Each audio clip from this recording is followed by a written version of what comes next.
रामचंद्र भगवान की आनंद आ गया। 5-6 कीर्तन को मिलाकर भगवान के नाम में इतना आनंद है, कैसे भी ले लो, आगे पीछे दाएं बाएं कल्याण होना तय।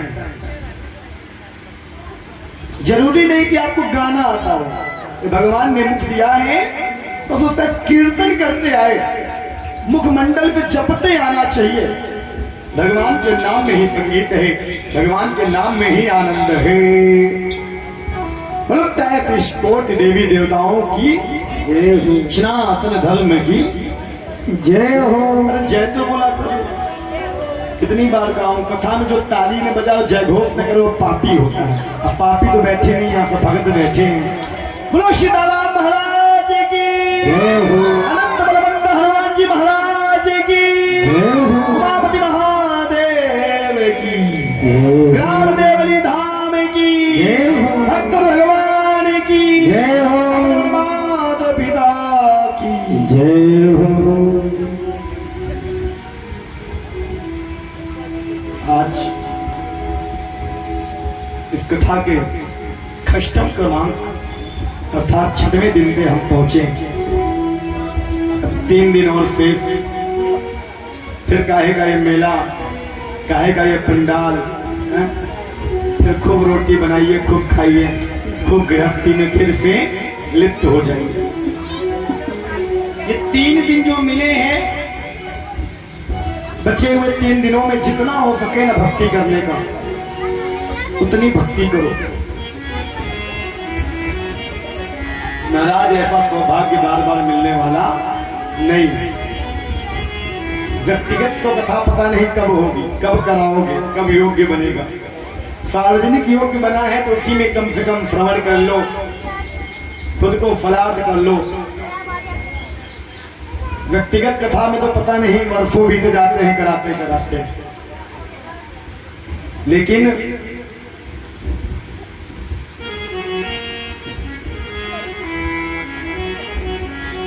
आज हम सब अष्टम क्रमांक में प्रवेश कर रहे हैं।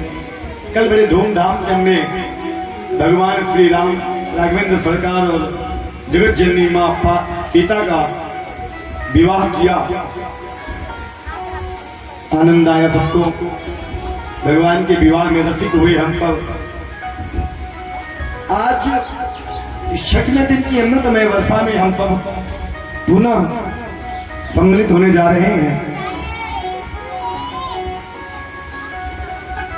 निश्चित रूप से एक एक दिन इस कथा के महत्वपूर्ण रहे।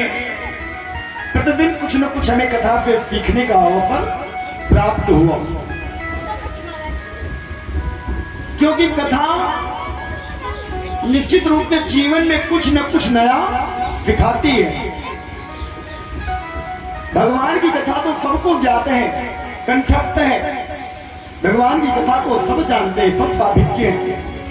लेकिन इन्हीं कथाओं के माध्यम से, इन्हीं मंचों के माध्यम से जीवन में कुछ नई बातें सिखाई जाती हैं, जिससे आपके जीवन में नयापन आता है। भगवान की भक्ति कैसे की जाती है, कैसे कथा में आया जाता है, कैसे ये जीवन जिया जाता है, ये सारी बातें आपको कथा के माध्यम से मिलती रहती। वो कब मिलेगी? जब आप अपने घर को छोड़कर कथा पंडाल पर पहुंचोगे तभी मिलेगी।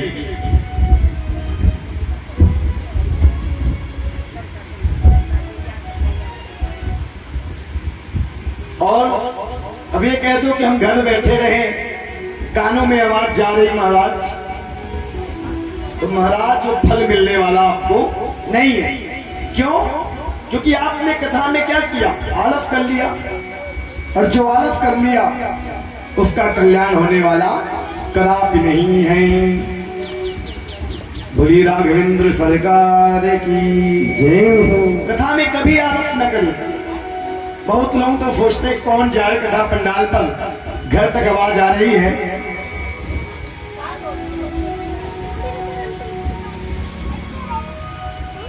वहीं से सुन ले, ऐसा कदापि मन में विचार नहीं लाना चाहिए।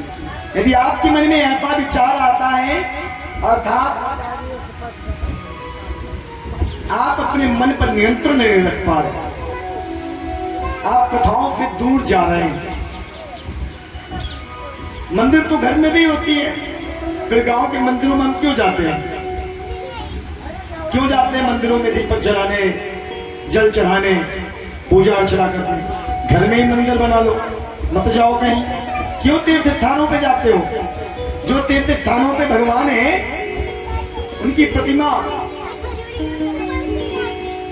है, उनकी प्रतिमा को लाओ, घर में रख लो, फोटो को लाओ, रख लो घर में। मत जाओ धाम में, घर में बैठे पूजा करो। यदि घर से ही पुण्य मिलना होता तो क्यों लोग चारों धाम जाते हैं, क्यों तीर्थ यात्रा पे जाते हैं? तो ऐसे ही महाराज, जब कथा हो ना तो कथा पंडाल पे पहुंचो।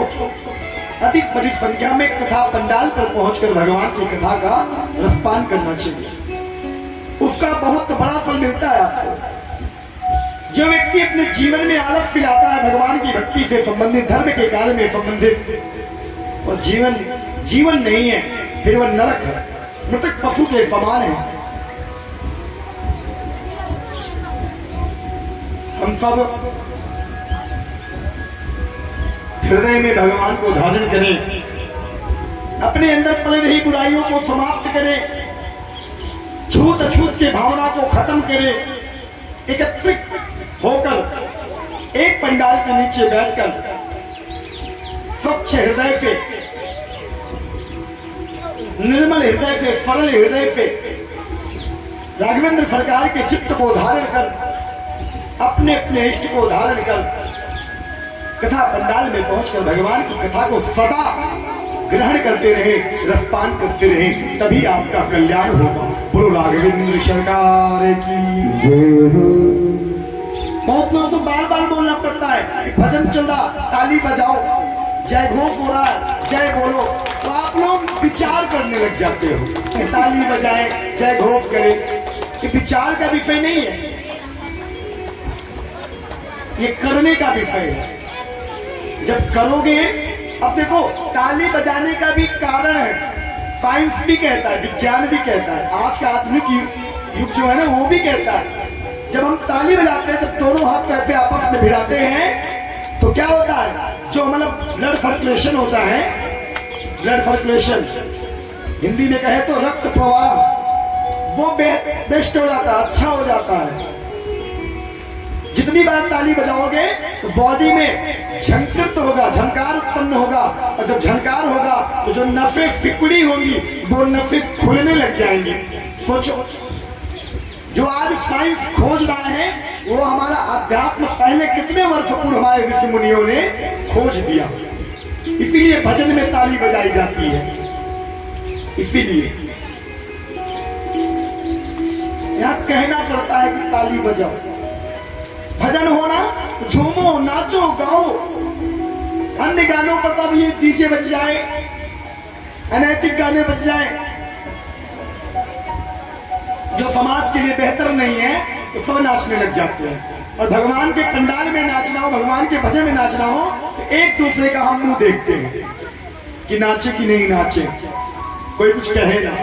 अरे कैसा भी बनता हो, दरबार में किसी की कला का इतना वो नहीं रखा जाता, भाव होता है। कभी वृंदावन जाना, एक इस्कॉन चलता है, इस्कॉन आप लोग सुने हो तो बेहतर है मैं बता दूं, जो श्री कृष्ण की परंपरा वाले होते हैं, इनका एक इस्कॉन चलता है।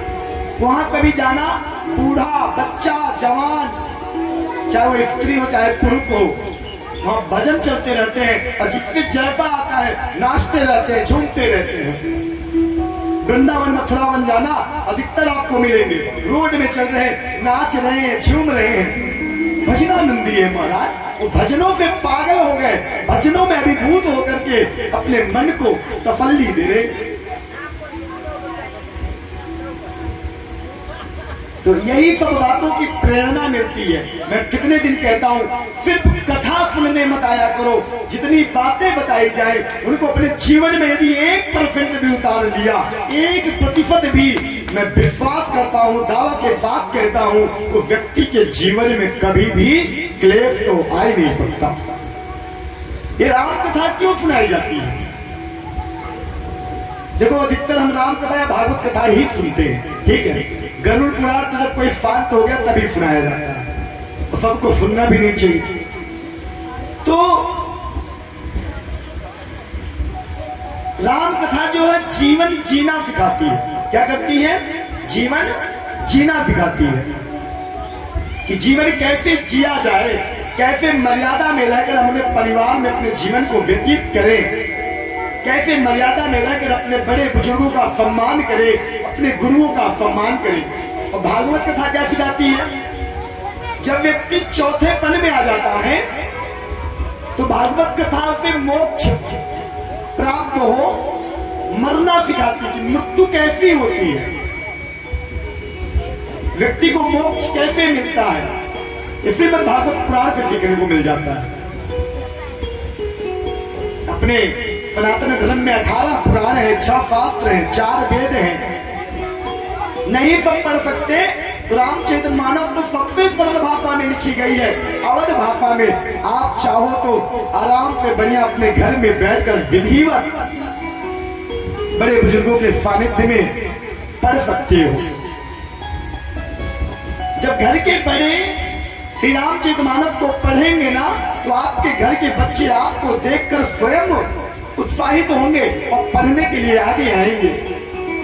और जब आपके घर का प्रत्येक बच्चा रामचरितमानस को पढ़ने लग जाएगा तो महाराज उसमें कहने में कोई दुराव नहीं है कि आपके घर में बच्चों के अंदर बेहतर संस्कार का जन्म होगा। यदि सहमत हो तो बजाओ ताली। तो आज से प्रण ले लो कि हम भी पढ़ेंगे और अपने बच्चे को भी पढ़ाएंगे। यदि बच्चा अभी छोटा है, नहीं सुन सकता, नहीं बोल सकता, उसे बैठा लो कम से कम। कोई यदि स्त्री गर्भवती है, ध्यान से सुनना, बहुत महत्वपूर्ण बात बताता हूं, बहुत महत्वपूर्ण। कोई स्त्री यदि गर्भवती है, उसके पेट में यदि बच्चा है, तो उस स्त्री को श्रीमद् भागवत गीता देखते ही नहीं है कहां चल रहा है।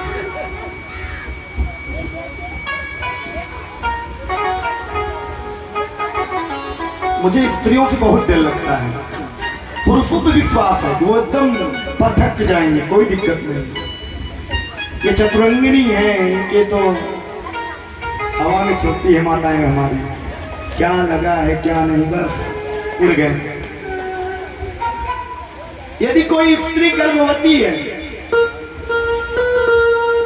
तो स्त्री को श्रीमद् भागवत गीता और श्री रामचरितमानस, सिर्फ यही दो चीज यदि प्रतिदिन नियमानुसार सुनाया जाए या पढ़ाया जाए तो उसके पेट के अंदर जो बच्चा पल रहा है ना महाराज, जब वह जन्म लेगा ना, बहुत ही कुशाग्र बुद्धि का होगा, बहुत ही सुंदर स्वरूप होगा, उसकी बुद्धि बहुत ही तेज होगी, संस्कारवान बच्चा होगा।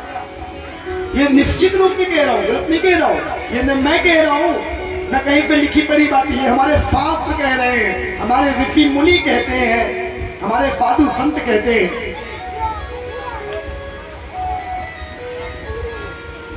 कभी करके देखना। और जो परंपरा को हम छोड़ रहे हैं, अपनी भारतीय परंपरा को, विदेशी उसी परंपरा को अपना रहे हैं। बताओ, हम अपनी चीजों को छोड़ रहे हैं, वो हमारी चीजों को अपना रहे। क्यों? क्योंकि हमारी परंपरा सबसे सुंदर, पूरे विश्व में सबसे सुंदर भारतीय संस्कृति है। सबसे बढ़िया संस्कृति यदि किसी देश की है तो भारतीय की है, और सनातन संस्कृति। हमारे यहाँ का पहनावा, हमारे यहाँ की बोली, हमारे यहाँ का रहना, भक्ति भाव प्रत्येक देशों को प्रभावित करता है। आजकल तो वेस्टर्न कल्चर आ गया, वेस्टर्न मॉडर्न कल्चर आ गया। अगर हम हाई फाई क्लास के कपड़े नहीं पहनेंगे तो अमीर घर के कैसे कहलाएंगे, है ना? शिखा नहीं रखेंगे, शिखा होते हुए भी शिखा को काट देंगे। कुछ हमारे युवा साथी ऐसे हैं कि 4 दिन शिखा रखेंगे। अब एक गांव में भी एक कांड किया करता, अभी तो उसको नाम तो नहीं ले सकते माइक से, आज खुद सुनाया। 4 दिन इतनी बड़ी शिखा रखा, अब देखा शिखा गए। बताओ, शिखा से दिक्कत हो गई, चुन दी। अब इनको कौन बताए कि शिखा का क्या महत्व है, इस तिलक का क्या महत्व है। अगर आज के साइंस के अकॉर्डिंग भी ढूंढा जाए, साइंस भी कहता है तिलक लगाना क्यों इंपॉर्टेंट है, क्यों महत्वपूर्ण है, ये शिखा रखना क्यों महत्वपूर्ण है, ये जनेऊ धारण करना क्या इसका महत्व है, घर में तुलसी लगाने का क्या महत्व है। तुलसी एक ऐसा पौधा है जो 24 घंटे जगता रहता है और आपको 24/7 आवर्स शुद्ध ऑक्सीजन देता है। सोच लो, अगर जो लोग भगवान को न मानते हो, विज्ञान को मानते हो, तो मैं विज्ञान के अनुसार भी बता दूं। और ये जो विज्ञान है ना, वो हमारे अध्यात्म से है। पहले हमारे ऋषि मुनियों ने इन सब चीजों को खोज दिया, जो विज्ञान आज उस पर रिसर्च कर रहा है बस। और विज्ञान ने कुछ नया दिया नहीं हमें। खगोलदर्शी, दूरदर्शी, सूक्ष्मदर्शी, ये सब हमारे पहले ऋषि मुनियों ने खोज लिया था, सब कुछ कर लिया था। तब जाकर आज लोग उस पर रिसर्च कर रहे हैं बस, और कुछ नहीं। कभी रामचरितमानस को गहराई से पढ़ना, इतनी सुंदर सुंदर बातें लिखी हुई हैं कि आप जब देखोगे, पढ़ोगे, सुनोगे ना, आपके जीवन में स्वयं से एक नयापन आने लग जाएगा। जब तक इन किताबों से दूर हो तभी तक ये किताबें बुरी लगती हैं। लोगों को लगता है क्या है, कैसे है, लेकिन जिस दिन से पढ़े, अरे माँ ज्ञानी भी पढ़े, पढ़े अनपढ़ सब, ये ऐसी भाषा में लिखा है ना। तो पढ़ने की प्रक्रिया डालो, 5वीं फेल दिखा रहे हो ना मुठा छाप, 5वीं फेल भी इतनी सुंदर चौपाई पढ़ता है कि पंडित भी फेल हो जाए। ये अंगूठा छाप भी पढ़ सकता है, पढ़ा लिखा तो बिल्कुल नहीं पढ़ सकता। मैं ये कहता हूँ, जो ज्यादा पढ़ लेता है उसको अभिमान हो जाता है शिक्षा का, तो क्यों पढ़ने जाएगा शास्त्रों को, क्यों शास्त्रों को पढ़ने जाएगा। बल्कि अंगूठा छाप व्यक्ति बढ़िया पढ़ता है, पुस्तक बढ़िया पढ़ता है, बड़े सुंदर भाव से पढ़ता है। और मैंने कह दिया कुछ नहीं पढ़ना है, अगर रामायण का नहीं पढ़ते बनता, एक चौपाई याद कर लो, कौन सी जो सदा घर में मंगल करती है, कौन सा। आज माताएं बताएंगी, मैं बहुत दिन से बता रहा हूं, बताओ कौन सी चौपाई। मंगल भवन अमंगल हारी, सबहु सुदर्शन। मंगल भवन अमंगल हारी, सबहु सुदर्शन अजिर बिहारी। मंगल भवन अमंगल हारी,